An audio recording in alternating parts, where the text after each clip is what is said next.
Hello, welcome to another tonal landscape oil painting demonstration. This is your painter in residence, M. Francis McCarthy. And the painting I'm bringing you today is called Long Beach. It's 8 by 14 and I finished it a couple days ago. I'm real happy with it and I'm real excited to present it to you today. A bit of a challenge, but I rose up to it, I think, and I'm going to talk you through some of the things I think I did that are, for me, a little bit of an innovation, hopefully, and where and when and why. So we're working on a nice bit of hardboard here, and it's been prepped with about 2 or 3 coats of house paint mixed up to a color called Deep Earth. Beautiful color. And we're doing our underpainting with the burn umber. Now you might notice that I did start with a brush, but I switched over to a paper towel. That can be very, very helpful for just getting masses in place, especially if they're dark masses. I lean on that quite a lot, especially when there's a lot of complexity and things you could get lost in. And I don't know about you, but I spent plenty of time trying to work all that stuff out, and have done. The problem with working out, like say this bunch of trees on the bottom, is certainly not the subject. And I again will be honest with you again. It's not really the kind of thing I like to put in my paintings, but I had no choice here because of the view of the beach. And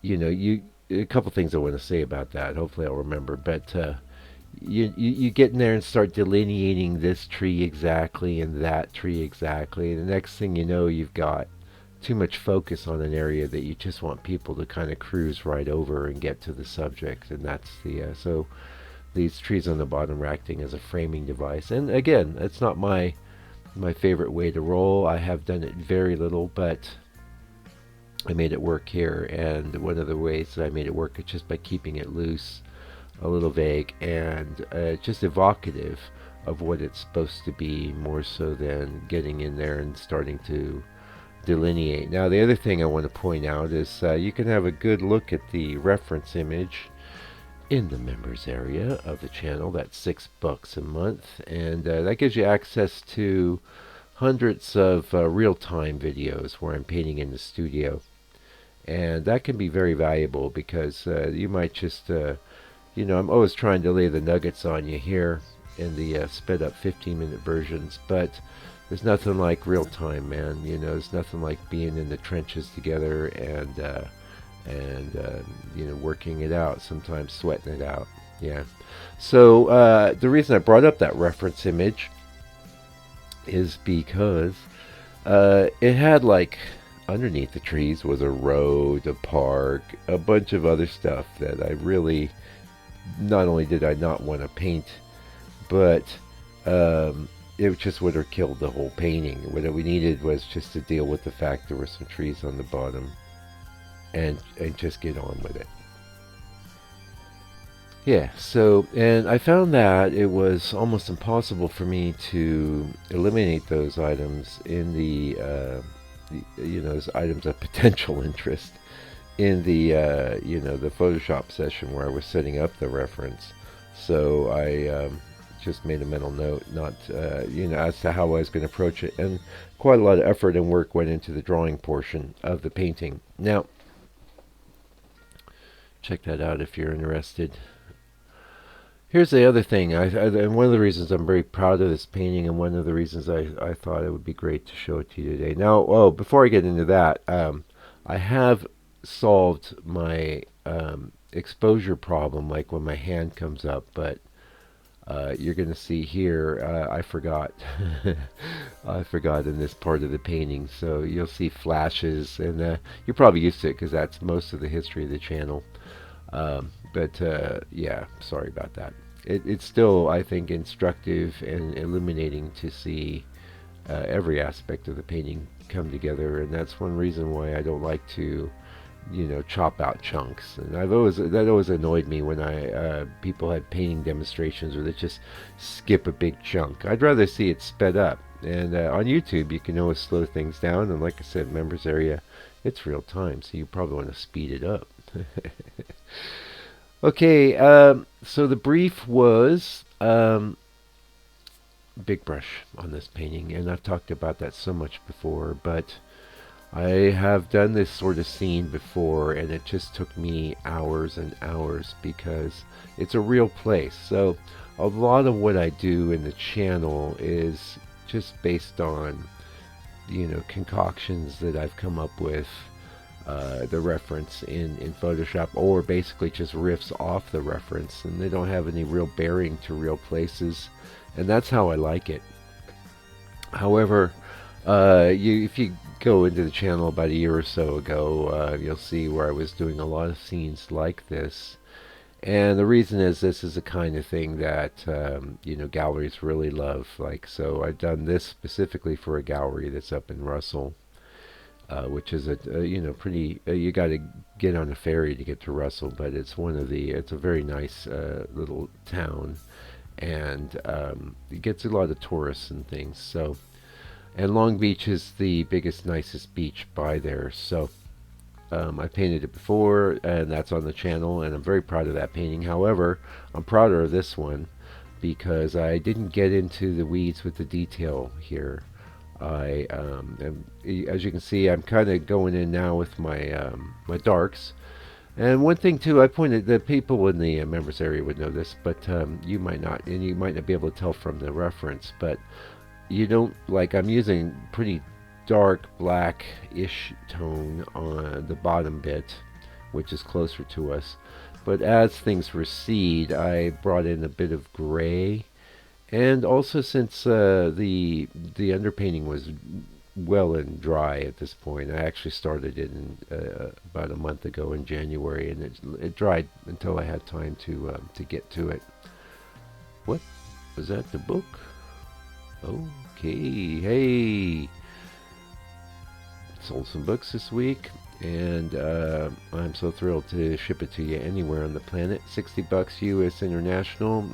It's How to Paint the Toneless Way, the M. Francis approach. Anyway, I'm sure there's other people doing their thing, but this is my idea. And when I came across tonalism and wanted to paint that way, I found not much instruction, so it's there for you. Okay, yeah, you can see a little better here.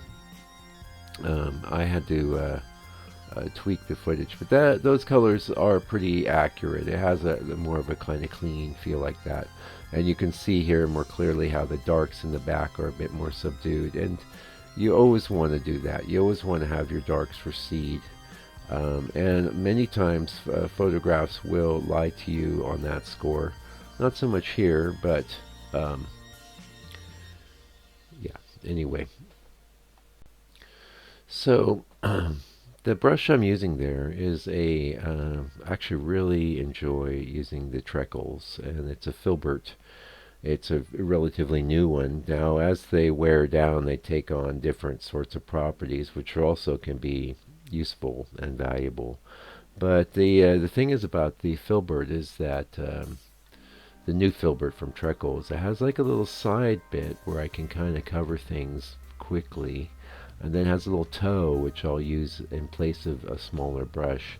And what I really wanted to avoid was getting my number 2 out and starting to lovingly render various different patches of information from the scene into my painting. I wanted a looser, yes, impressionistic approach, and while I'm still very much cleaving to the tonal values here, I would say the brushwork itself is looser and more impressionistic than I have done on these sorts of paintings, and I'm really stoked about that because it makes it a lot more exciting for me. I want to interpret the scene and I want it to look like the place, but I don't want to get into real specific-y stuff. That just leaves me cold. I don't like doing that. That's not why I got into the painting game. I got into the painting game because I want to make loose, expressive, and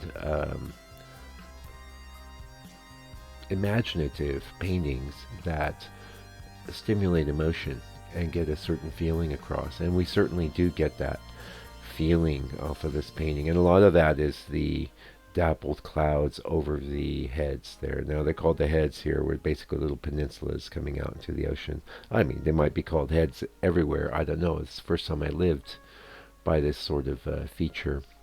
And these aren't that far from me, about maybe 60K away.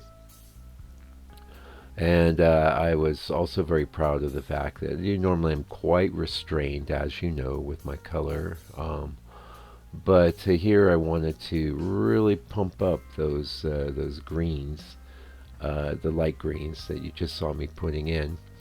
Now, and again, members would know this because they hear me talking about this all the time, how, yellow is really green, and yellow really is green unless you convince it to be something otherwise with a bit of red pigment. So those very bright greens are made so mostly with the introduction of lots of cad yellow. And cad yellow has been amazing on my palette ever since I added it, probably around 2018 or so. Funny enough, I did start with it. I saw that in an old blog post, but got away from it when I got into lead paint. And then someone, God bless him, on the channel had informed me that whereas I thought there was that the would be a bit of a problem mixing cad yellow with lead white, which is what I was using at the time. That is not the case. They're fine in mixtures together, and it hardly matters now because I don't even use lead white. And you could see my progression as an artist because I leaned very heavily into the lead white for many years. Lead white is more restrained. And if I was doing figurative painting, I would definitely have it on my palette. But I prefer to just have the unmitigated strength of the titanium white, and then modify it using colors. Most often, actually, I have two titanium whites. I have the titanium buff, and then I have the stronger bleached titanium white. The brand I use is Gamblin, but I don't mind too much about that as long as the titanium white hasn't been cut with the zinc. And now I do use that sort of titanium white as well, and there's a color on my palette called Mike's Gray, and that is just a mixture of the weaker titanium white. You go buy a tube of Winton or Georgian or any of these titanium whites, and if you look on the codes on the back of the tube, you'll see it's not just straight titanium white. It's often adulterated with zinc, and that's not something I would use if you're painting on a canvas, especially a nice loose stretchy type of canvas. Now canvas mounted to board won't be a problem, but cracking can be a real problem with zinc. I'm not worried too much about it for the reason that I'm working on panels. I don't work on canvas, and I do like and appreciate that more subtle sort of white in my Mike's Gray mixture, but that's about the only place I use it. Okay, so we're getting to the, we got everything in. I'll always do these waves last. Now, in the reference image, I was trying to get the, I was using that AI fill in Photoshop to give me better sorts of wave patterns, and I honestly, it never really did, so I just let it go. And just decided that to remember the things I didn't like about the wave patterns in the reference, and to minimize those things and to put the emphasis on the things I did like. And that's exactly what I did, and it turned out really well. I'm really happy. And so much what's going forward for us, and here at the very end of the video, I think I can get this done. Going forward for us as artists in this age of AI imagery, AI manipulated reference, what have you, your sense of what is working and what is not working, what you like and what you don't like, that's everything. And it's always been everything when you're an artist. It informs every decision that you make. But this is what you bring to the table now. And this is where you need to drive things. And you're the individuated expression of universal consciousness. No one's ever going to have your point of view. And so make sure you're expressing that in your work. Anyway, that's it for this video. I hope you're having a great week. Certainly appreciate you coming around. And until I come back with another video for your, hopefully for your edification and enjoyment, do me a favor, do me a solid, take good care of yourself, your family, all your loved ones. Stay out of trouble, please, and God bless you and your family, and light the power.